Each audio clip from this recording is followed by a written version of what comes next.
Okay, so today's message is about grace. Sabihin natin sa ating mga tabi, grace. Graces. Biyaya. Ano ba yung biyaya? Sino ang magsasabing na biyayaan siya? Siyempre naman lahat tayo. So if you would add a certain word of praise, no? O salita, na mauuna sa salitang grace, ano yung pwede niyong idagdag? Di ba grace siya? Ano yung pwede pang idoktor na salita sa harap? Halimbawa, amazing grace. Ano pa? Lovely grace. Parang pangalan yun, di mo ba? Saving grace. Parang hindi ko na-lista yun. Ano pa? Unfailing grace. Ano pa? Grace. Double grace yun. Pwede rin awesome grace, divine grace, endless grace, lasting grace, overflowing grace, sustaining grace. So almost lahat yung sinabi natin salita, fitted. Di ba? At ang sabi, may rightful meaning doon sa salita o word na grace. Po, when does grace start? Kailan nagsimula ang biyaya sa inyo? Base sa karanasan nyo.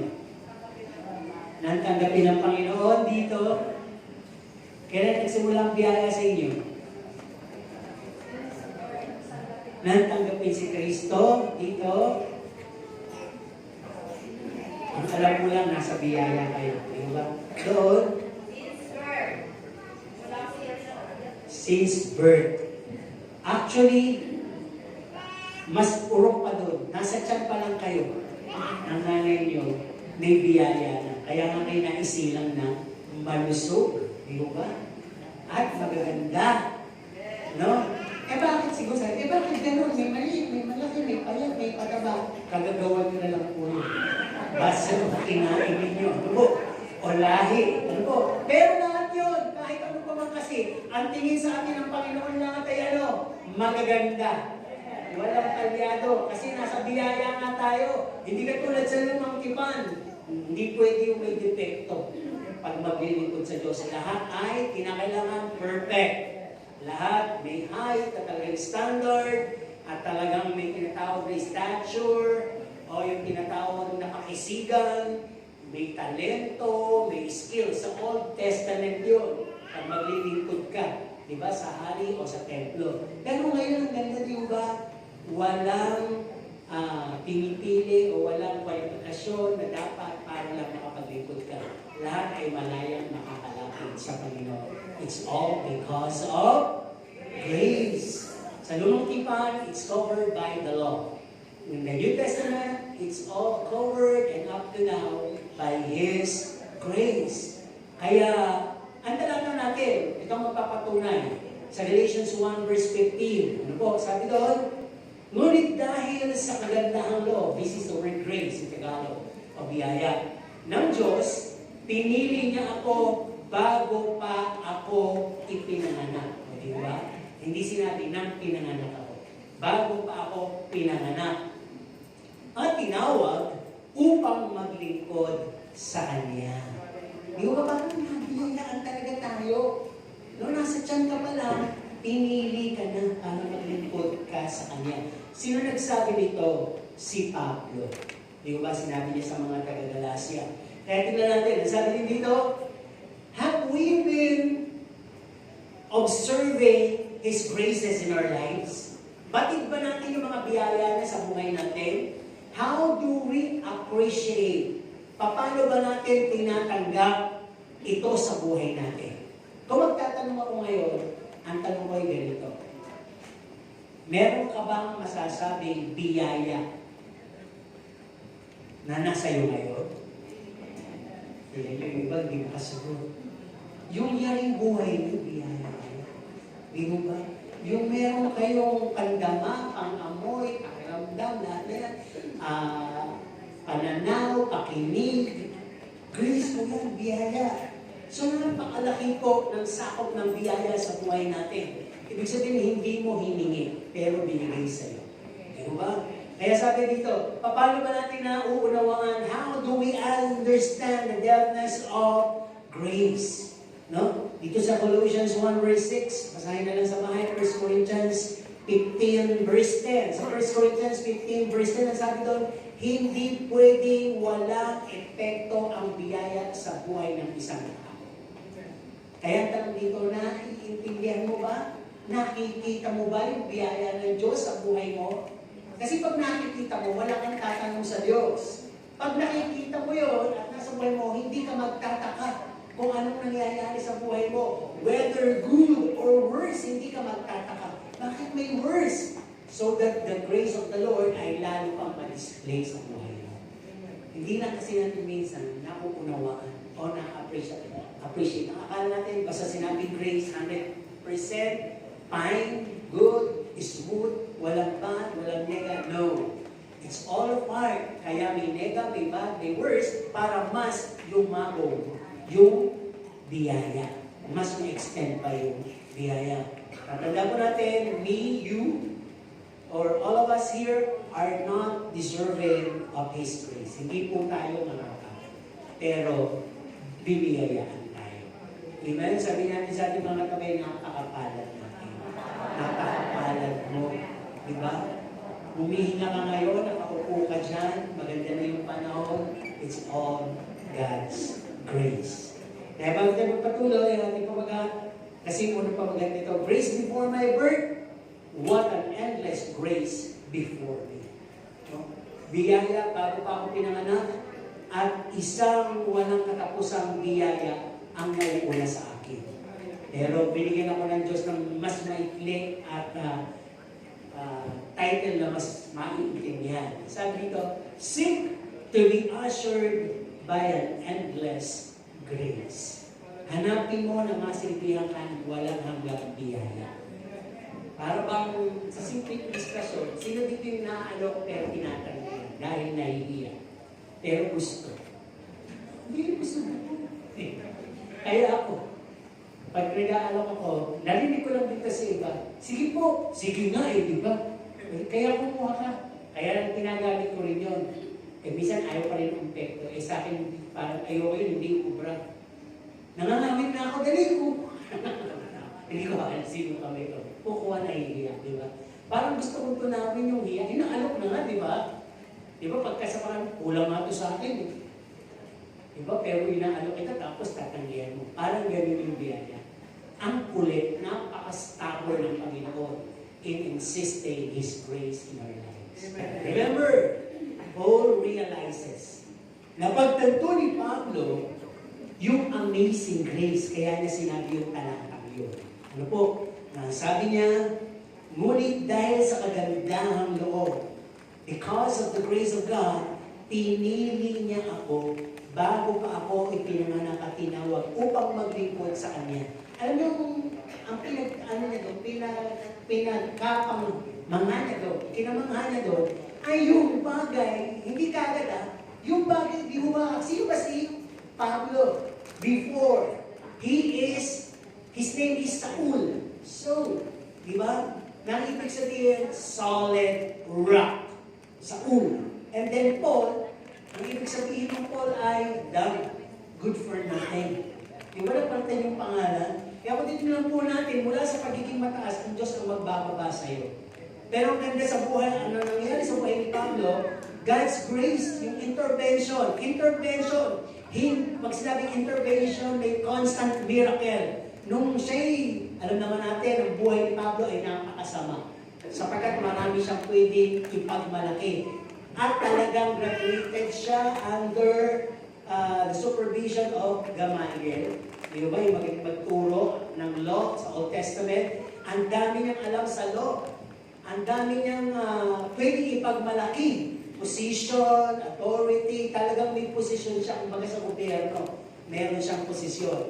At nagamit ngayon para usigin ang mga humasampalataya sa Panginoong Jesus. Kaya sa matuloy sabi, to interpret this, isa siyang killer.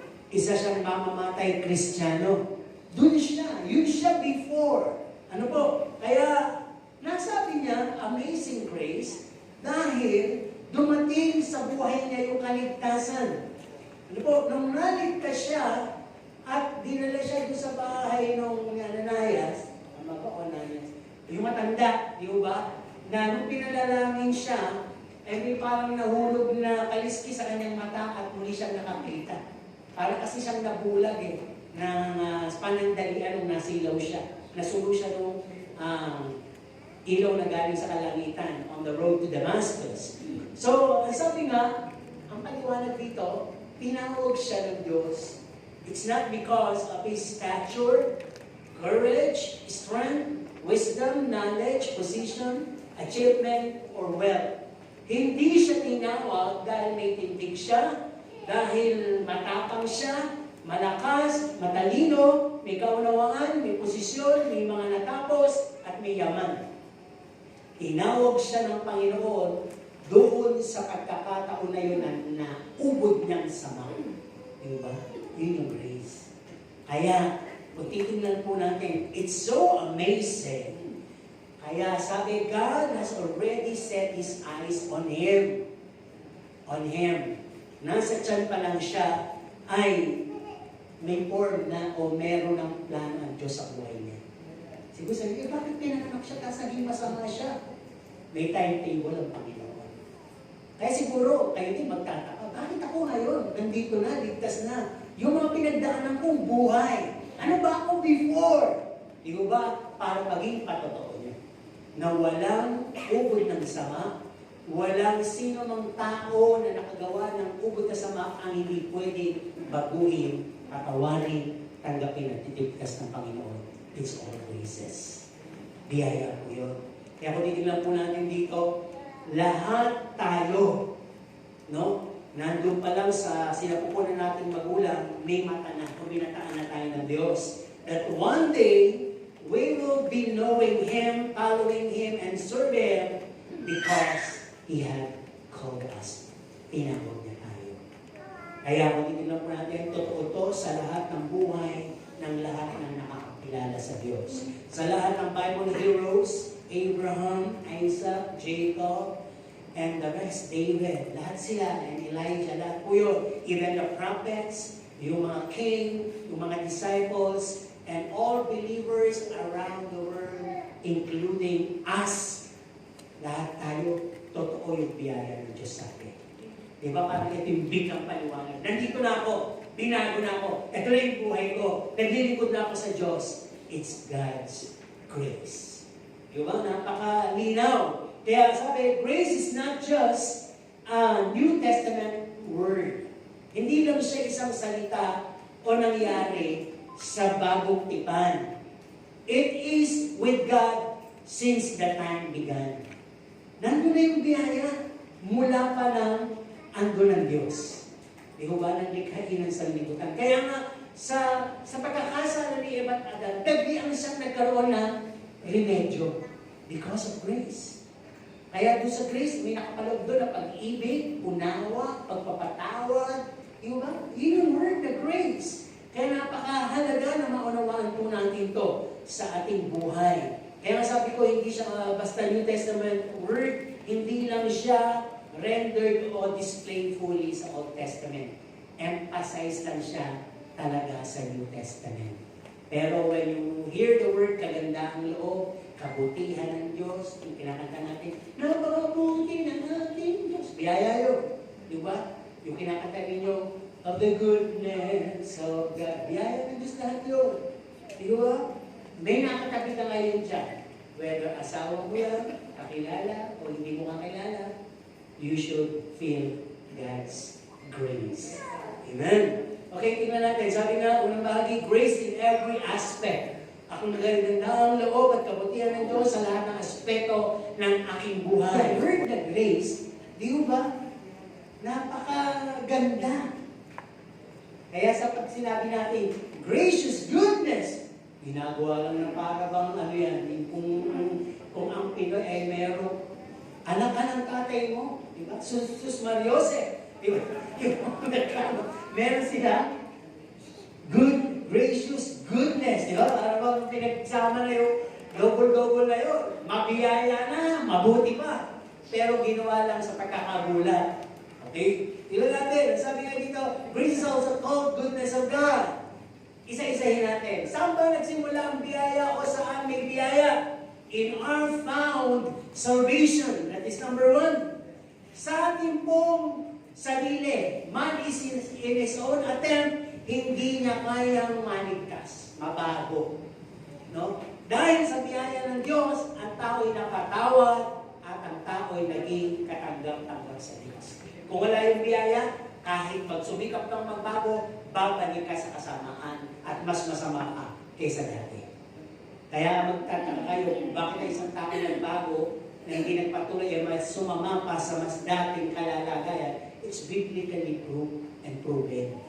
Dahil nakita ng kaaway, umalis ako sa iyo, linisan kita, hindi ka naman nagbago, nagpapaibabaw ka lang, pasok akong muli, may kasama akong mas marami. At talagang gagapiin ka namin. But because of God's grace, pag talaga na sa atin, hindi na yung makakapasok. Amen? Kaya nga sabi din po dito, but because of God's love, He gave us His begotten Son. Kwento to ng kaligtasan to redeem us, upang tubusin tayo, at sa lahat ng mga nagresponde, ayon sa Roma 10:9, at sa Juan 1:12, na tumanggap kayo sa pamagitan ng pagkukompes ng inyong dila, ng inyong bibig, naniwala kayo na Diyos sa matay sa inyo, na buhay na magmuli, at sa pagkakatanggap nyo, nagkaroon tayo ng karapatan maging anak ng Diyos. Sumaatin ang biyaya. Kaya nakita nyo, lagi sinasabi ni Pablo sa kanyang mga sulat, sa mga iglesia, grace be to you. Kasi nasa iyo na yun Para bang nire-remind nasa iyo ang biyaya. Nasa iyo ang kabutihan ng Diyos. Nasa iyo ang Diyos.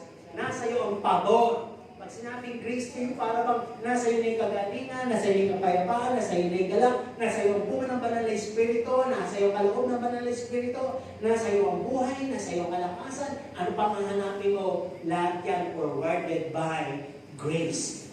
Di ba? Napakagandang tingnan. Kaya sabi dito, we've been assured by grace. Ito na yung sinasabi kanina. Inaano tayo patuloy, hindi tumitigil. Nakakita na kayo nung sa isang party o sa isang kainan, pag sinabing unlimited rice, unlimited gravy, fountain of soft drinks, di ba? Kung kinasal kami, may ganun Fountain of soft drinks, di ba? May mga chit-chat-chita yung mga kinakain. Parang kung dito, maganda tingnan, pero nakakabusog ng pala yun.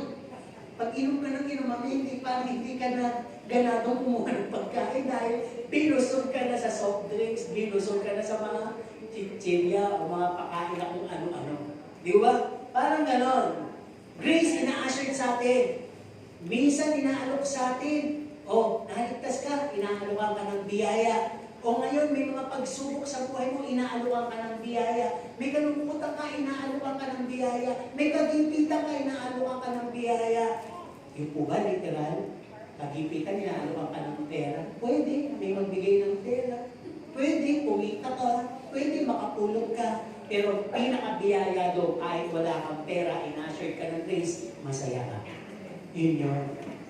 Halimbawa na hospital ka, inaalo ka na-assure ka ng grace, o maaaring yung mga doktor mababait sa'yo. Yung mga nurse mababait sa'yo. Gumana yung gamot sa'yo. Di ba? At gumaling ka. May nagbayad ng bill mo. Grace yun. Di ba? Kinuha ka ni Lord. Hindi ka nagamot. Grace o disgrace? Grace po yun. Mas lalo na. Kaya, ang buhay Kristiyano pala kahit saan ka bumalik, whether be good or bad, it's still name and filled as grace. Hindi pwedeng baguhin.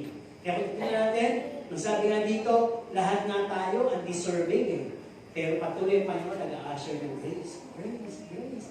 Gumagawa ka ng walang katapatan, still, grace, forgiveness, unawa ng Diyos, acceptance, grace, nagpapaulan ako, nagpapaaraw ako, grace, nagbibigay ako ng hangin, grace, nagbibigay ako ng protection, pwede na kasama kitang kunin, pero liligising pa kita bukas, grace. Di ba? Kaya kung tinitignan po natin, minsan naabuso natin yung grace. Sa simpleng ilustrasyon, biniyayaan na tayo ng Panginoon ng magandang gabi, magandang higaan, ayaw natin matulog. Para sana sa linggo, pag gano'n natin dito, damang-damang natin ang biyaya. Yung biyaya ng Diyos, tinutulugan natin.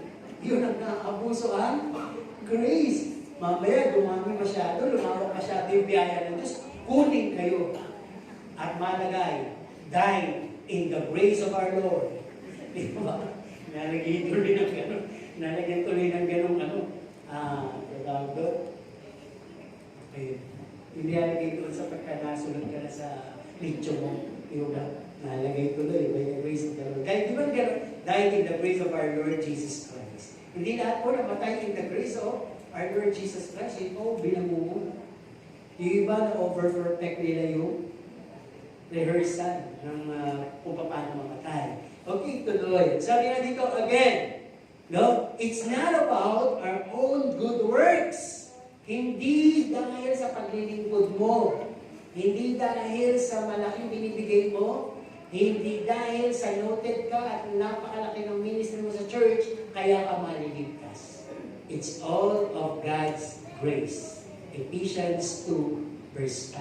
Kaya mo nagagawa yun, yung mga sinabi ko kanina, naglilingkod ka, dumadalo ka, nagbibigay ka, dahil umaapaw ang grace sa'yo. Hindi ka, pag sinabi kasi yung grace, hindi ka pinipilit. Diba? Andun na yun. Kaya umaapaw na sa'yo yung grace, ay, pasok na pasok. Pangalawa, saan pa natin nakikita o ma-appreciate ang grace? Grace in our Christian walk and character. Hindi po overnight na mabago. Lahat tayo may masasamang pag-ugali. Ano po? Pero, we can surely achieve a holy, sinless character. Isang araw, mararamdaman natin na hindi na tayo ganong kasama. Unti-unti tayong binabago. Sino magsasabing may nabago na sa kanya? Hindi po ako nagtatanong kasi ng lugar, ng bahay, ng sasakyan, ng damit. Yung pagkatao ang tinatanong ko. Meron po ba? Ayun, di ba? Kasi minsan tayo, mas marami tayong na-acquire na bago. Bagong bahay, bagong lugar, bagong kaibigan, bagong sasakyan, bagong damit, bago lahat. Pero yung buhay natin, hindi pala natin nakikita na assuran ng grace o nababago. Kaya sabi na hindi siya overnight, pero surely because of God's grace, isang araw makikita mo fully achieved na bago ka. Philippians 1 verse 6. Hindi pa tapos si Lord sa'yo. Hindi pa siya tapos. Ginagawa niya and it's all grace. Kaya sabi dito, it is by grace of God that we feel the conviction. Ito na. Pag may grace ka sa buhay mo, bagamat nagkakasala ka, ang lakas po ng conviction. Merong bulong, ino-urge ka, iwan mo yung lumang pagkatao, huwag mo na yung gawin, at yayakapin mo yung kabanalan. Pag yun ang nangyayari, talagang ang grace na sa'yo. Di ba?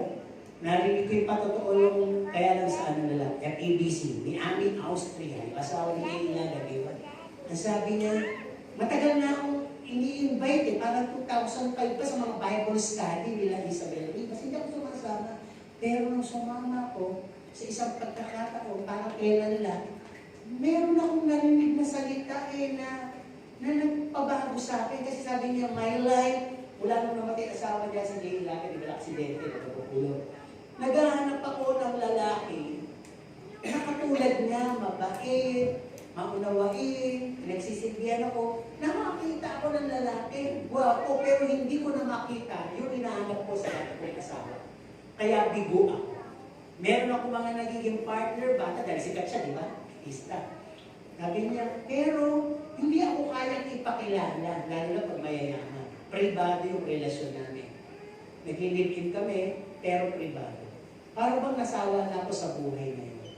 Hindi ko nakita yung contentment, kasiyahan. Pero nung dumalo ko isang araw, doon sa Bible study, meron akong narinig na salita, biyaya ng kaligtasan. Gusto pala ni Lord na malinis ang buhay ko. Gusto pala ni Lord, pinapakasalan ako ng lalaki Gusto pala ni Lord, minamahal ko rin yung sarili ko. Gusto pala ni Lord na siyang nagpahalaga ng buhay niya sa akin, binigay yung buhay niya, huwag kong sayangin. Nung naunawaan na yun, ngayon nagpapatotoo siya. Di ba? Ganun dapat nauunawaan natin yung kaligtasan meron tayo. Biyaya po yung kaligtasan. Kaya sabi, ang buhay mo mababago hindi dahil sa pagsusumikap mo, dahil sa biyayang tinanggap mo. At yung conviction ay nanandoon na sasabihin o nagsasabing hindi ka na ganyan, hindi ka na lumang tao, hindi mo na yung buhay, yakapin mo ang maka-Diyos na pag-uugali. At alam po ninyo, part ng grace yung quickening yung Holy Spirit. Pag sinabing quickening, meron siyang constant reminder. Di ba para kayong magulang natin, naglalakad tayo. Ang bata kasi, experience namin to. Ako sa kasigibot minsan kasama. Ako, gusto kong gawin, hindi ko magawa. Pero si Gibot kasi spoil yun, sumunod sa akin. Pag dadaan kami, may bila ko ng mani, di ba ganun dati sa akin? Bila ko ng mani, bila ko ng... Mga nakabila ako, tapos nakapatong na yung baso, dudukot yun. Minsan tatawa na yung mga tao. Tapos minsan mag-aalit ka siya ng maliit pa kami ng mga legs, hindi po talaga yun. Natatawa, di ba? Di ba pero may mga nanay na, shh, ano ginagawa yan? Pagdating sa kotse, papaluin mo kamay. Parang ganun yung yung conviction yung grace. Di ba? Pag nagawa mo isang bagay intentionally, para ba yung nagsasabi sa'yo, masama yun, hindi mo dapat ginawa yun. Meron ka ng access mangupit, meron ka ng access magdayat, parang bigla may magsasabi sa'yo, wow, hindi yan way ng Kristiyano. Nangangatwira ka sa loob, bakit sila? Lugi naman ako. Hindi nga ikaw yan. Ikaw ang magpakita ng halimbawa. Ayun, pag ganun, biyaya yun na sa buhay mo. May matututo dahil yung biyaya sa buhay mo ay na-apply mo. Diba? Yung conviction, yung Holy Spirit, biyaya lahat yan. Kaya sabi nga dito, nire-remind tayo, creating us, sinasabi you are a new creation, you are molded unto Jesus or Christ being, and we are privileged to be entrusted with holiness. Di ba kaya pala yung awit na to, ang sarap awitin, pero yung ko naunawaan. Ang sabi ng awit, ikaw lamang ang nagtiwala sa akin, O Diyos di kita bibiguin, magtatapat sa'yo, maglilingkod ako, O Diyos, kay buti mo. Yung word na kay buti mo. Yung una nung sa awit, ikaw lamang nagtiwala. Because of His grace, maglilingkod ka tuloy, magtatapat ka tuloy. Dahil sa grace ng Panginoon. Amen po ba? Kaya napakaganda di ba? Pangalawang punto, graces in our character and attitude. Now sabi dito, when God's grace has gotten into our system, spiritually speaking, pag nakapasok ang biyaya sa sistema mo, sa kabuuan mo, body, soul, and spirit, I am repairing. It will gonna show you, no? It's not hard to show, to develop, and to perform a godly character. Pag ang biyaya ay nasa sistema mo na, damang-dama mo, spirited ka because of God's grace, hindi po mahirap ipakita, i-develop, at i-perform ang godly character. Ano ibig sabihin dito? Just more than realizing. Marirealize mo kasi, ang Diyos nga pinapatawad ako, iniibig ako, unconditionally, pinapatawad ako, patuloy, constantly, pinapagaling ako, niyayakap ako, tinatanggap ako, binibigyan ako, nananatili sa akin. O sino ako para maging matigas ang puso? Sino ako para magalit? Sino ako para hindi magpatawad? Sino ako para magmalaki? Sino ako para manubla? Diba? Pag meron kang grace, ushered na ushered sa'yo kung sino si Kristo. Di ba? Maire-reflect mo yun. Kaya, pag titignan po natin, nag-overflow sa'yo, you will be able to show and share it with others. You would be able to reflect who God is in your character and attitude. Grace. Diba? Kanino ka lalapit? Ang sasabihin mo, hindi man tama yun, hindi man niya nabigay yung tamang salita. Nung nakausap ko yung tao, hindi mo makasabi. Grace yun. Nung nakausap ko yung tao yan, nabiyayaan ako. Grace yun. Natuwa ako. Grace yun. Gumani pakiramdam ko. Grace yun. Kasi mula sa Diyos, pinapaapaw, sinisilbi din natin sa iba. Grace yun. At pagka grace ang talagang nasa sistema mo, wala pong deceiving spirit, walang counterfeiting spirit, ibig sabihin, walang daya, walang mapanglinlang na espiritu na lalabas sa iyo. O makikialam sa iyo.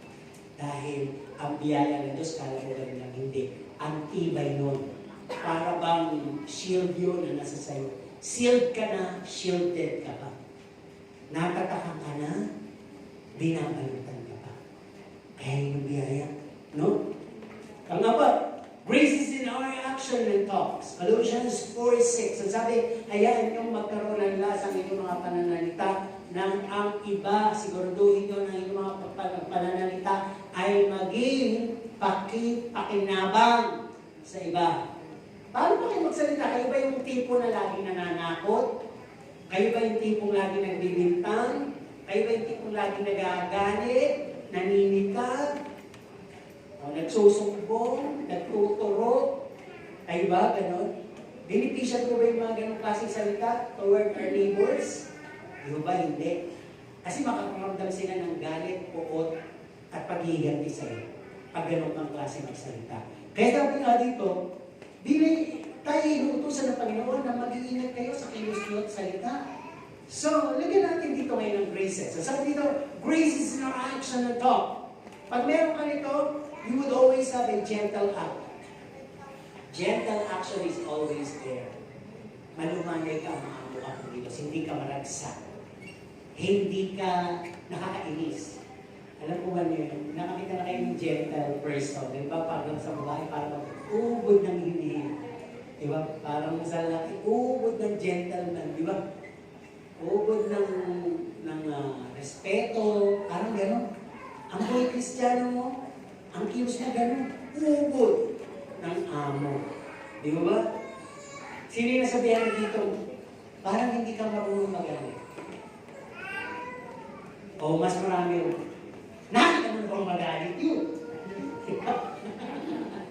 Di ba sabi nga sa Facebook, you will know a person pag siya'y galit. Tama?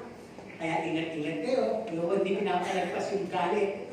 Pag galit ka kasi kumukulo kayo. Habang kumukulo ka, yung laman ng puso ko, di ba yung sinaing pagka yung hindi yung sa rice cooker, sa literal na pagsasain mo sa paleo o sa stove, LPG, umaapaw. Pag kumukulo na, di ba umaapaw. At minsan nakapatay yung apoy sa ilalim pag sumibog rin ataw. So, ganun din yun. Pag ikaw ay nakapaw ng puso ng galit, lalabas sa bibig. Ibig sabihin, parang wala yatang grisa. Nakalagpas, nakasingaw, umapaw, nalaman tuloy na napakainit, napakalata, napaka-ono man, magagalitin mo pala. Di ba? Ano po magandang makita? Halimbawa, isang tao, sinita-sita mo na, talagang ginamit mo, pero sabi lang, oy, di ba? Merong reflection sa ipabalik eh. Di ba? Kung nagalit ka ng singkit, magagalit siya ng mulaga. Sinong mas mananalo? Yung singkit o mulaga? Di ba? Kaya iba raw magalit ang mga Pinoy kaysa sa Ichik. Di ba? Malagat eh, di ba? Eh, kailangan mabuti. Napakahalaga malaman natin. Pagka may grace sa action and talk, a kind and healing word is being uttered and ushered. Nagsasalita ka, nagbibigay ka ng kagaan ng loob, nagbibigay ka ng kagalingan. Alam mo ba ninyo, yung touch, therapy yan eh. Tapos sasamahan mo pa ng salitang totoo, yung maganda. Gagaling yun eh. Kung yun ay emotional heaviness, kahit na literal sickness, nakakagaling ko yung touch. Yung mga ibon naman, mga aso, lalang sila yung na gamot, di ba? Pero hindi naman natin naiintindihan yung kanilang language. pero yung kilos nila nakikita natin. Kung paano nila i-accept, mahalin, tabihan, bigyan ng kainitan yung kanilang mga katulad o mga siblings o anak o ano man, gumagaling isang araw, makita mo, magaling na. So, ganoon din dapat tayo. May biyaya sa lahat ng ating kilos at salita. Sabi dito, if our heart is filled with His grace, it will gonna show and speak it out. Sa action, pag may grace ka, you'll always have a consideration with others. Pag may grace ka sa kilos mo, marunong ka magsaalang-alang. Pag galit siya, naiisip mo na may problema. Hindi ka napansin, naiisip mo, ay baka busy. Hindi ka nabigyan, naiisip mo, bibigyan naman niya ako sa susunod. Nakuha niyo po yun? Parang mayroong self-medication ka lagi. Hindi siya magsisimula ng galit, ng pagtataka, ng selos, ng pagtatampo. Kasi na, yung grace mo maapaw sa iyo eh. May pinando ka sa spirituality mo. At ang sabi dito, pag may grace ka sa kilos mo, it will be helpful to others. Napaka-sufficient mo sa iba. Para bang gusto ka nila laging nandyan dahil tawa mo pala, lumalakas na sila. Sino dito ang kung tumawa ay malakas? Iba po yun sa tawa mo pala eh nagpapalakas na kaysa dun sa malakas tumawa. Nakakita ka rin ba ng kapatid mo na hindi yung malakas tumawa. Pero kung tumatawa ka, wow, sis, wow, brad. Yun ang nakapagpapalakas. Tingnan po ba? Sino po ba yung mahilig tumawa? Yung masayahin dito? Uy, tanong ko lahat sila. Wala mo masama, di ba? Practicing na ninyo laging nakatawa. Dahil scientifically speaking, sige, pagka nakasimangon ka, napakailang libong muscle ang nag-workout, na-perform lang yung, teka lang, diba? Pero pag nakangiti ka, walang pagod na muscle, naka-stretch ang balat mo. Diba? Kaya sabi, ito pwede ka daw, kahit hindi ka gumamit ng mga beauty product, natutulog ka, dapat ganito ka. Hindi, ako ginagawa ko pag natutulog ako, dati kasi nakapag-natutulog ako, pag naalala ko, dapat nakangiti. Totoo yan. Kahit madilim, kumiti ka. Lalo na pag walang ilaw, wala na makikita sila. Diba? Pagsin niyo ng ilaw, naitulog ka na. Wow, parang natutulog lang. Diba? Ma'am, gabi ang ganda ng tulog. Nakangiti. Kasi, ang bawa yung mami ko, hindi kasi pag nandiyan yun, nagigilat ako, nakaganito siya. Maindahin kasi siya. Tulog na nakagito. Ano masakit? Ano masakit? Papel mo yan eh. Nasanayan na lang yun. Nagpapabibig ko. Kahit wala mo na lang. Diyon, namamatay na ako. Ito naman pinapansin. Tagal naman. Diba, kasi drama na lang yan. At kung naman, sa biyaya pa rin ng Diyos siya, kaya malakas ka. Patay ng lahat, buhay ka pa. Ako yun. Yung kababaihan yun na nagsabi, Pastora, pinapanalayan ka namin humaba ang buhay. Ay, patay na sila. Nakalimutan pala nila ipanalangin yung kanilang mga sarili. Diba? Lord, ito, tip ng ito. Kasi sabi, Lord, bigyan niyo kumabang buhay si Pastor. Pati naman din po ako. Kasi para pala na ibigay mo lahat sa akin. Paano yan? Wala na kayo lahat. Tanda na. Wala na akong kumpin. Kinuha na kayo lahat dito. Di ba? Kaya gano'n. Pag gano'n na lang kayo, lambing niyo si Lord. Lord, kami, ako, sila Pastor, bigyan mo kami ng mahabang buhay. Tama mo ba yun? Nahingi mo ba yung buhay?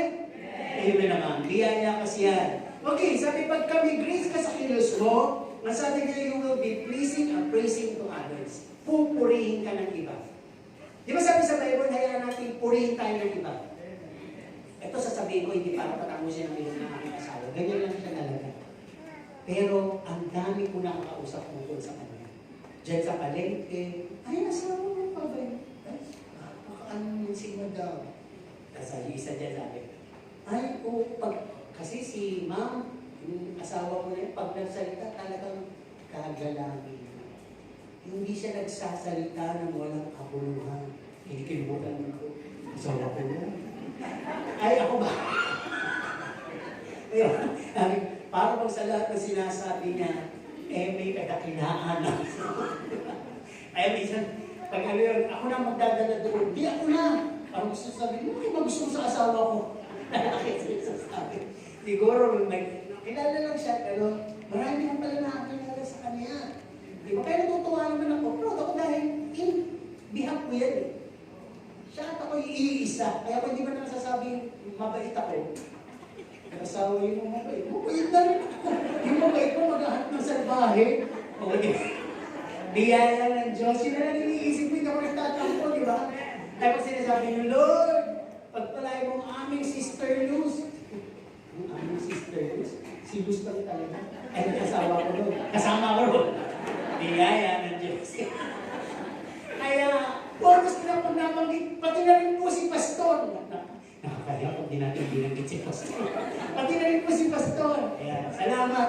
Alam niyo, pag nananalangin kayo, sinasabi ko rin, kahit hindi ko narinig, Lord, mas, ibalik mo sa kanila yung panalangin na yan. Na kung sila nagmamalasakit sa amin, alam kong hindi ko mauubos yung mga biyaya mo. Ganun po ang gawin niyo, mas higit pa sa buhay nila. Kasi yung pagmamahal nila, di ba? Yun na lang ang list na pwede mong magawa. Hindi yung salamat at may nananalangin sa akin. Di mo nalangin ka naman sa iba. Di ba? Amen? Isip mo ba? Okay, ang sabi dito, kapag ikaw ay may biyaya sa pagkilos mo, you will leave a good legacy to others. Hindi ka rin napapagod. Hindi ka rin iiwan. Okay, sa salita naman, pag may crisis sa pananalita mo, salita mo yung filter.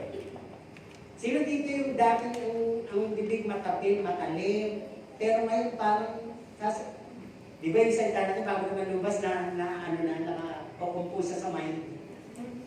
Sino dito yung nakakompose yung sa mind?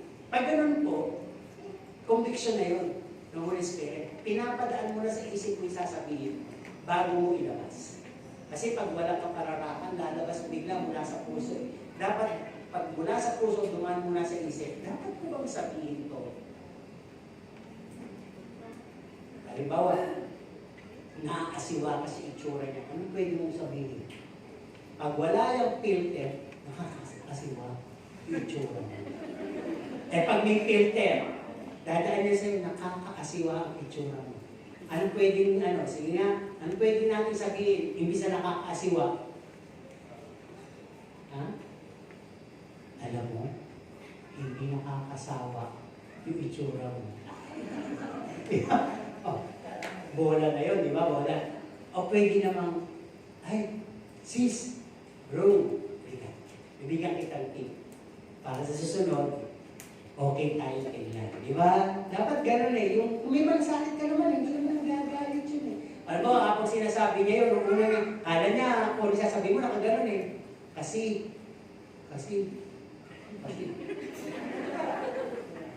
iyak na, no? Pero maya-maya, alam mo, kaya ko sinabi, hindi para naliitin ka. Alam mo, mahal kita eh, sabay yakap, di ba? Mahal kita eh. Eh yung gano'n mo kami, mahal pala niya ako, di ba? Yun yung biyaya. Sa salita mo, merong natuwa. Sa salita mo, merong nabago. Sa salita mo, may gumaling, may na-encourage. Nakapagbigay ka ng full information, godly information. Ikaw, ang salita mo, naging source of wisdom and knowledge. Ang salita mo'y mabuti, parang payo. Ang salita mo'y katotohanan. Ang salita mo'y bold. Bagamat matapang, ay may ingredients of love. Diba? Ano bang maganda? Sabihin mo na yung totoo sa kanya mismo o sabihin mo sa iba para yung iba magsabi sa kanya? A o B? Sigurado kayo dapat talaga kayo na yung magsabi. Brad, may konting amoy. Diba? Nanonood ba kayo ng Showtime? Sila na ukrayan doon, pero hindi naman totoo. Lalo rin, tungkol sa amoy ng bibig, di ba? Lagi nilang inaano yung isang artista doon, si Alan Curtis, di ba? Kaya niloloko yung bibig doon, di ba? Yung parang umaamoy, malayo pa sila ganyan. Parang sa panahon ngayon, dahil nakikita na sa TV, lalo kang may karapatan, sabihin sa kapwa mo, tanggap na yun eh. Eh kesa namang naamoy mo, hindi ka kunyari, preserve ka, Mabango. Pero maya-maya may nakalipat kasi iba. Huwag tumipat ka. Noon hindi maganda. Chismis na po yan. Diba? Kaya filtered ang iyong salita. Ang iyong salita ay healing. Ang iyong salita ay may ingredients sa pag may grace. Diba? Ang ina na yun. Pang-apat, isa, dalawa, dapat. Pang-lima. Tatlo ay pang-lima. Nasabi, grace and giving. Ito pag sinabing giving, hindi lang po ito tithes and offering. 2 Corinthians 8:7. Nasabi dito, maging masagana ka sa pagkakawang gawa. Diba? Wala kang maibigay, a portion of time. Magbigay ka ng percentage of work, dedication sa church. O wala po kasi akong kita. Sige, pwede na ako siguro magwalis, magbigay sa church. You're a portion, a time. Kaya sabi dito, in grace giving, ang pag-uusapan natin dito ay generosity na lang. Sabi dito, generosity is also and always be present kapag may grace ka in giving. Ano ba? Sabi dito, in your heart and soul, dama mo magbigay. Damang-dama mo magbigay. Ano ibig sabihin? You feel, ito nararamdaman mo pag may grace ka sa giving, you feel privilege. Parang privilege mo magbigay. Hindi ka obligado. No? You feel blessed. Isa na namang opportunity to. Isa na namang blessing to. Kaya magbibigay ako. Referring to general talkings to. Nagbibigay ka sa Panginoon at bibigay ka sa kapwa. Yun yun. Nararamdaman mo. Para bang you feel the prompting. Ano yung prompting? May pera ka, halimbawa sa bulsa, 100 na lang. Para bang may nag-projok sa'yo, bigay mo sa kapatid mo yan. Wala lang, bigay mo. Pero nangyayari. Kukunin mo siya, kahit last money na, you got in your wallet and pocket, ano sabi dito? Napapabunit ka at naibibigay mo. Pagkabigay mo, bagamat nung una hindi ka makumbinsido nung naibigay mo, natuwa ang iyong spirito. Yun yung prompting. Nagawa mo. Nakalagpas ka dun sa pumipigil. Nakalagpas ka dun sa daya na, wag! 100 na lang yan. Di ba? Tinapa din yan. Ulam din sa gabi yan. Iyang bibigyan mo eh. Marami na yung stock na tuyo sa bahay. Kaya nga, puro tuyo na lang kinakain niya, di ba? O at least magbibigay ka na 100, makakabili siya lang kahit pa paano sa liwa. Di ba? Kaya sabi dito, pagbukas na ng puso mo, may grace ka sa giving, nasabi, your stewardship is always upgraded. Sino nag-upgrade ng cellphone? Sino nag-upgrade ng buwan sa kanilang mga pag-aari? Upgrade natin ito. Parang renovate natin ito ba? Renovate natin ito. Mag-upgrade tayo sa sakyan. I-customize natin. Ibahin natin yung kulay. Ganyan, di ba? Ganon din sa giving. Dapat upgraded. Ang sabi dito, pag may grace in giving, you've been introduced into a multiple source of blessing. The principle of reaping what you sow. Bigyan tayo ng illustration. Alam mo, may nagbigay sa iyo ng 5, nakita mayaman ka, may nagbigay sa iyo ng 5 hektaryang lupa. O kaya pahiram na lang tayo, imposible, di ba? Bibigay na. Nagpahiram, sabi, aalis kasi ako ng bansa. Panahon na ng taniman. Sayang naman nakatiwangwang. Hiramin mo na muna. Gawin mo ang gusto mong gawin sa 5 hektaryang lupa na yan, sakahan. Soil bed. Anong gagawin mo? Halimbawa, may pera ka naman, may makabibili ka naman ng bed. Tataniman mo o islabin mo? Yun ang ibig sabihin. The grace and giving, para bang inaano ka ng isang bagay na magbibigay ka ng effort, pero sa huli, ikaw pa rin ang makikinabang. Hindi sinabi mo may-ari na hati tayo. Malinaw yung sinabi ko halimbawa, mawawala ako, walang gagamit sa iyo muna. Taniman mo. Pwede kong sabihin mo, doon sa 5 hektarya na yung kailangan ko lang, konti lang, kasi lang lang itong simbahan, tubig ko na. Saka itatanim ko lang dyan, tangkong. Pwede ba yun? May tubong malaki ba yun? Wala. Kaya kung titignan po natin, ibig sabihin may analogy, may logic, may lahat, may wisdom, may knowledge, lahat yun nakapaloob sa grace. Kaya nga nakapagbibigay ka dahil merong wisdom na kalakip. Yung grace in giving. At sabi din dito, you always feel that your giving is still not enough. Pag generous ka, yung pagbibigay mo na enough, hindi ito literally sinasabi sa church yan, o sa offering. Ibig sabihin, nakapagbigay ka na minsan, gusto mo pa ulit magbigay sa mga tao, sa kumpanya mo. Di ba yung patotoo ko sa inyo? Hindi ko ito pinatotoo dahil sinabi na huwag nang sabihin yung ginagawa. Pinatotoo ko to para matuto kayo, malaman nyo, pwede nyo gayahin at pwede nyo mapatunayan din. Dati, inip na inip ako sa isang garapong bilog para mapuno. Tapos pag napupuno yan, natutuwa ako, maabot siya ng 8,000. Ganitong garapong. Tapos, kung sa gulog na kwan, maraming beses na puno ko yun, nabibilang ko. Pero minsan, 8 to 10, gano'n. Ngayon, naging solid na yung aking principle na lahat ng barya, hindi ko gagastusin.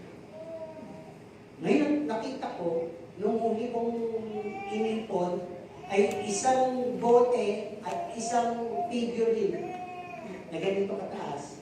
Di ba sabi ko sa inyo, halos umabot na kulang palang 15,000. Na lahat yun, pinamigay ko lang sa janitor, sa merchandiser, sa waiter, sa pulubi, sa mga kilala ko na hardworking na nagsusumikap. Pinamigay ko ni Pasko. Basta, pinakamababa doon 200, binalot-balot ko na. Magkakasama yung 5 piso, magkakasama yung 10 piso, magkakasama yung 20 pesos. Alam ko din, yung halos hindi ko yung kalahating taon. Ngayon, hindi ako nagyaya pa. Yung garapon ko, 3 lang malaki. Tapos meron pa yung figurine na puno na. Pero hindi ako naiinip. Napilangin. Dati inip ko pag napuno yun, nalibig. Ngayon hindi.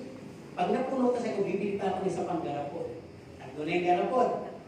At yung barya na yun, yung piso lang po ginagamit ko doon. Pag napuno na yung piso, okay na, dyan ka lang kung ano pang binili ng kandisan. O diba? Yung piso lang ang parang ko kung gawin. Parang hindi ko na mahipo para sa sarili namin, yung iniipon ko na yun, parang nakalaan na yun sa Pasko ko na nga lang bibilangin. Para ipamigay. Nakita nyo? Yung binigay na generosity sa'yo, hindi na siya threat sa'yo, hindi na siya panghihinayang sa'yo, hindi na siya self-benefit sa'yo, hindi lang para sa'yo. Willing mo nang i-share. At ito ang good news. Kung dati isang garapon, kalahating taon ko iniipon. Ngayon sa kalahating taon, 3 garapon na at isa pang pigil. Gugulat ako. Diba? Ang bilis niyang mapuno. Minsan totoo, kinukuha sa isa, hindi ko mabuhat sa bigat eh. Yun ang ibig ko sabihin sa inyo. Alulod lang tayo. Grace and giving. Magugulat ka. Sabi ko, minsan bibili ako, puro sinusukli sa akin, puro barya. Yun. Walang papel. Talaga minsan 100 ang nagastos mo, 50 pesos, isusukli sa iyo, 50, na puro barya. Yun ang mga ko hindi ako gagastos ng barya.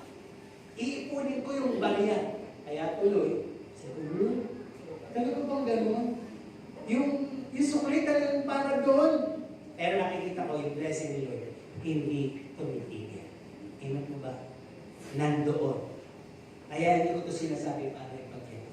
Sinasabi ko ito para maranasan nyo, gawin nyo, at mapagpala kayo, mapagpala din ang iba sa pamagitan ng biyayang binigay, pinagkatiwala sa atin ng Panginoon. Kaya sabi dito, nandun pa rin sa Grace and Giving, it's your heart desire to give. Hindi ka nagbibigay dahil may sobra, hindi ka nagbibigay dahil may ability ka, excess o mayaman ka na, hindi ka nagbibigay para makilala ka, hindi ka nagbibigay dahil may motibo ka. Motibo din pala yung dadating din, mas marami ka pa. Hindi, bayan mo lang. Huwag yung mangyayari. At nagbibigay ka out of the purity of your heart. Yun ang maganda. Pag gano'n, grace na po yun. Okay? Pang-anim. Grace in all your affairs in life. Bakit di nyo batid? Sino ba dyan ang nakakita ng mga bukas na oportunidad sa kanilang buhay? Biyaya po yun. Sino dyan ang na-promote? Biyaya po yun. Yung na-demote, natanggal sa trabaho, mas biyaya po yun. Yun ang may faith na titingnan ng Panginoon pag nangyari. At hindi ka nagbago sa Panginoon, nagpasalamat ka, yun talaga ang biyaya.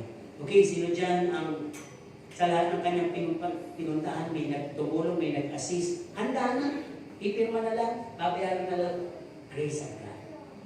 Sino dyan ang nagkaroon ng access sa isang napaka-mahirap na i-grab na opportunity, pagkakataon, o mga bagay-bagay, pero naging mabilis. Biyaya po yun. Diba? Sino dyan, sa lahat ng pupuntahan niyang lugar, ay nakakatanggap ng accommodation, welcoming, appreciation, para sa inyo. Biyaya po yun. Ano ba yung nangyari sa atin sa Balagtas? Grabe yung kanilang mga toka, grabe yung kanilang mga sinasabi, pero habang tumatagal, nakikipag-usap, pwede nyo na pong gamitin ito. Kapag gamit ko na po yung kusina, libre na po yung mineral water, kahit gamitin nyo hanggang dulo. Ayan. Diba? Biyaya yun. Yun yung sinasabing biyaya. Inihanda ng Diyos lahat sa'yo. Ano ba? Yung tinatawag na merong kabigatan sa pamilya, may kabigatang tao, may problema. Nung nakausap ka, gumaan, sumaya kayo, napayapa, biyaya yun. Ikaw ang ginamit. Kaya sabi dito, you'll become a blessing to others because of His graces. Kaya sabi dito, na kung nakikita nyo at narinig yung Jack of all trade, pag Kristiyano ka, na puno ka ng biyaya, ikaw ay pwedeng tawagin Christian of all trade. Sa lahat ng kaso, pagkakataon, sitwasyon, sirkumstansya, event, pangyayari, happening na ikaw ang magiging gitna, kaya mong ayusin. Kaya mong i-mend. At ikaw yung hinahanap because of God's grace. Kaya pa sinasabi, dala mo kasi sa kilos mo, dala mo sa salita mo, dala mo sa character mo, dala mo sa pagbibigay mo, dala mo sa salvation mo. Kaya surrounded by grace. Di ba? Kaya kung titignan natin dito, grace rests in your very life. Clearly seen. Para bang hindi ka man lang tawagin literally grace by your name or sabihin mabiyaya kang tao, yung presensya mo, kagalakan sa lahat. Because of grace. Kasi pag hindi, disgrace yun, di ba? Ito na naman to. Pag sinabihan ka na ito na naman to, parang bang dating mo, ito na naman, may umutang. Ito na naman to, may sasabihin. Ito na naman to, bubulbogin ako. Ito na naman to, makikitulog. Ito na naman to, manghihirap. Ito na naman to, manghihingi. May disgrace po yun, di ba? Mahirap naman yung sabihin. Nung malayo ko, kitang-kita mo, may mga nag-uusap doon, may mga nagsasaya. Bukas ang pinto, ang bintana, nung mapalapit ka, sarado na. At nakalagay sa harap ng pinto as out of town. Di ba? Pag gano'n, ibig sabihin, tinaguan ka. Ibig sabihin, ikaw yung mamumuha ng biyaya at hindi ikaw yung may dala ng biyaya. Tandaan po ninyo, pag Kristiyano ka, dala mo dapat si Kristo. Dahil hindi man ikaw, si Kristo yung biyaya na dala-dala. Amen po ba? Matuto pa yung Matthew 5:16. Your light is shining out. Hahanapin ka. Malayo ka pa lang, hindi mo pa nababanag. Sindi na lahat ng ilaw. Lahat ng tao nakadungaw. At habang papalapit ka, sabi, magalang dalang kinapay. Hindi ka kasi mapiyaya. Mapera yun. Ano yan? Hindi yan makikitira na walang inaapa. Di ba? Hindi. Kristiyano, hindi. Gano'n magiging reaction eh. Ay, pag nagsalita yan, maayos. At talaga malilinis pa yung bahay. Hindi yan pabebe. Hindi yan bisita. Ay, nga, tumuloy ka dito ka kaya tumira. Parang tagabayad ng kuryente. In-extreme ko lang. Pero gano'n yung tinatawag na mabigaya. Okay, tuloy tayo. In the last aspect, paalala. So dito, you live by grace alone. Ano ibig sabihin? Mabuhay ka sa biyaya, huwag mo abusuhin. Ang ibig sabihin, ilagay mo sa mindset mo at lifestyle mo, isa kang piniyayaan. Dapat mong i-appreciate at i-share ang biyaya mo. Meron ka.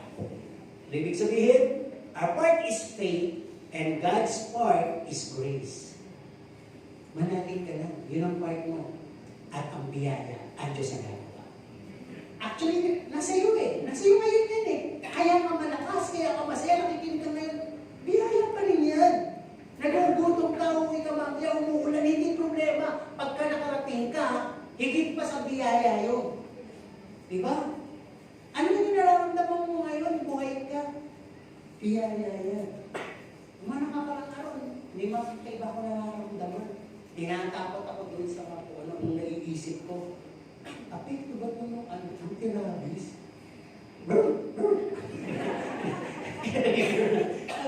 Hindi pa ako tapos may isa pa akong tulong eh. Ano yung makati sa akin, lalo doon sa lugar na yun, ang paligid na yun. Ano pa kung inaanakit, magigil ba ako manananggal? Isip bata pa rin ako dahil, hindi naman manananggal ulit sa akin, answer. Kaya lang sa Amerika, werewolf yun. Minsan bumutakas namin eh. Pagka sobrang na ako sa kamong iyan, bigla ko sasabihin. Kaya, pag nanamo sa akin yung kagat ka doon ng aso, gapmiti mo. Eh, basta, talaga ba nakagat ka ng aso? Basta, nakagat ka. Alam niyo naman kapag bewol. Di ba? Ano ba yung nangyari? Biyaya ng Diyos yun. Amen po ba? Amen po. Sino gusto mo agad? Ang biyaya. Di ba? Pag nakagat ka ng aso, may rabies. Mararabis ka, holy. Holy of your life. Whole life. Pag nakagat ka ng biyaya, ay ma-over biyaya ka, hindi ka mararabis. Mabibigit kang biyaya. Kaya kung gusto nyo magpakagat sa biyaya, amen po ba? Okay, tuloy. You live by grace alone. Ito na. Nasa dito, lahat ng meron ka, magkakaroon ka, lahat yan galing sa Diyos. Mindset, lifestyle. Kaya walang threat ang selfishness. Amen? Hindi mo sasabihin, kung naman, wala mo kayo, may niloko po na dyan. Kami kasi nagpangilitlani. Kayo, loko. Ang dami-dami nyo, pakainin na lang namin sa inyo. Walang gano'n. Ang lagi naramdaman, habang wawa na lang sila, ang dami nila, samantalang kami, gano'n. Minsan nga, sobrang namin sa aso. Sa kanila na lang kaya yung iba. Ayan. Biyaya. Okay. Ano ba? Pagkagising mo, kakain ka, lalakas ka, at the end of the day, malakas ka pa rin, hindi ka pagod. Ano yun? Biyaya. Bakit? Sa kanyang biyaya, naproteksyonan ka. Sa buong magdamag, nagising ka. Sa buong maghapon, lumakas ka, nakakain ka, provided. Hindi ka pa napagod, prolong. O diba? Tulog ka na. Meron pa rin nagbabantay sa'yo. Di ba? Umuulan kagabi, umuulan ngayon. Nakarating pa rin kayo. Biyaya. Di ba? Biyaya. Kaya sabi nga dito, good, let us be good steward dito sa tinatawag ng biyaya. Ano to? Sa blessings na tinatanggap mo, sa oras na meron ka, sa buhay na meron ka ngayon dito sa ibabaw ng lupa, biyaya ng Diyos yan, maging good steward ka, mabuting katiwala na. Ibig sabihin, huwag kang magsayang, gawin mong lahat ng oportunidad na maging worth it sa buhay mo. No? Huwag ka nang manatili sa pagkakasala. Kung paano ka binabago ng Diyos sa biyaya at biyaya araw-araw, damahin mo yun. At sabi dito, live the very best you could. Only by His grace, you are able to live and accomplish rightful things to God. Alam, ito ibig ko sabihin, alam mo naman kung tama yung ginagawa mo o mali. Tama po ba? May isip na tayo eh. Sa simpleng tanong, alam mo na yung masama, mabuti. Tama? Ang sabi, yung mabuti na hindi mo ginawa, kasalanan. Tama? Yung masama na talagang ginagawa mo pa rin, todo-todo kasalanan. Eh, nasa biyaya tayo eh. Pag nasa biyaya, may wisdom, knowledge, leading of the Holy Spirit, guided, protection, lahat nandun na. Kaya as we live in God's grace alone, sabi nga dito, something that is right with God, magagawa mo na yun. Biyaya kasi. Mula sa attitude mo, hindi siya kapikon-pikon, hindi ka na nakipikon. Mula sa ibig mo, hindi siya threat, at hindi ka magiging selfish. Mula sa character mo, alam mo araw-araw nagbago. Hindi mo hahanapin yung character mo sa iba. Ang hahanapin mo yung makakita mo yung character ni Kristo sa iba. Amen? Yun ang biyaya. Alam po ba ninyo, ang sabi, nang may batas, law, lumago lalo ang kasalanan. Ito ibig sabihin, di ba, metas kang binabawal, threatened kang gawin. Hindi nyo ba nakita nyo, bawal magtapon ng basura, lalo may basura. Bawal manigarilyo. Ano ninigarilyo? Kaya sabi, lumago ang pag-disobey dahil sa law. Kaya pinalitan yung law ng grace. Ano ngayon ang batas? Ang sabi, nang may batas, dumami ang violators. Nang may biyaya, ang sabi, dumami ang nagkakasala.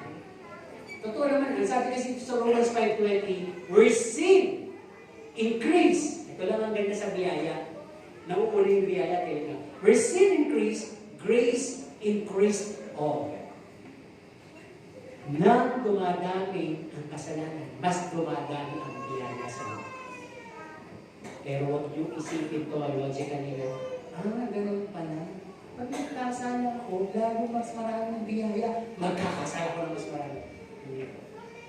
Hinahabol ng Diyos yung kasalanan gagawin pala na ma-cover ng biyaya. Nang hanggang maunawaan mo na, tama na! Nasa biyaya ka na nga, bakit humihilagpos ka pa? Yun lang yun. For sin abound, graces abounds more. Gusto kasi ng Panginoon habang wala kayo, hindi pa natatapos yung grace period, maunawaan mo na, mahal kita, bakit ka ba nagwawala? Mahal kita, bakit mo ba ako hindi napapansin? Kaya ang biyaya ko, andito ka, iniwan mo ko, papunta ka doon sa kadiliman, nakaharang ako para hindi ka natuloy-tuloy na mapunta. Biyaya.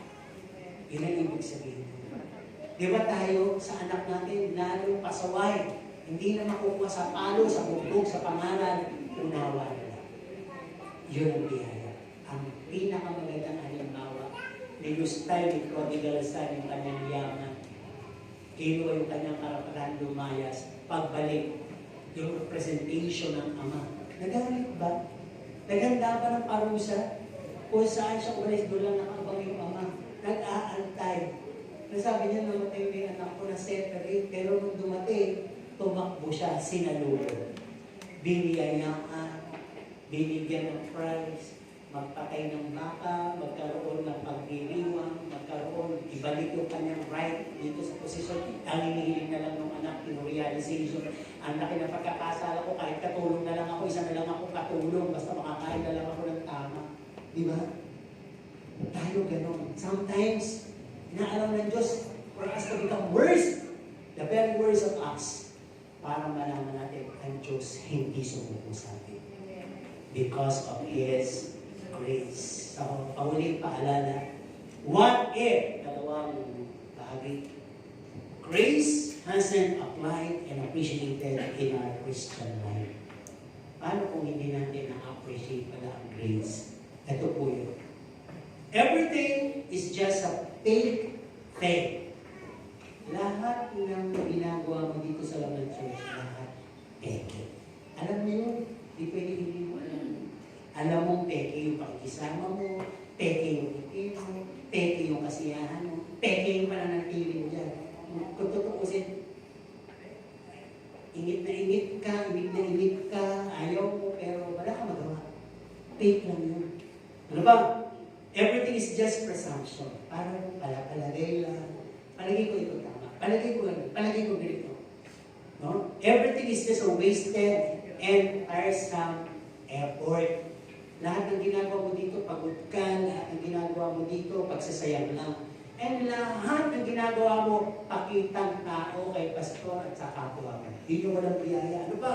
Lahat na lang dito ay for your credit, for your benefit. Lahat na lang ang ginagawa mo by motive or self-glory. Lahat na lang ginagawa mo, ito yung masakit sa lahat, is just a routine of your spiritual life. A half you. Ibig sabihin, holiness and carnality at the same time. Para bang pag Sunday, holy. Pag Monday to Saturday, carnality. Linggo na naman, holy. Monday na naman to Saturday, carnality na. Ayun, routine na po yun. Walang grace. Kasi hindi na-upgrade, hindi na babago. You still remain the same old you. Kaya ang paalala sa atin, check all. Our salvation, our Christian walk, our character, our attitude, our action, our talks, our giving, our daily affair. Lahat ba nasa looban ng biyaya? Hindi ko lang ulitin yung mga sermon na yan. Nasa looban ng biyaya? Lahat ba ay talagang may spiritual treatment agad? Pag ganun, mayroon ba unaw ka agad na kumukuha sa iyo? Pag ganun, biyaya. Pag wala na, hindi na po biyaya.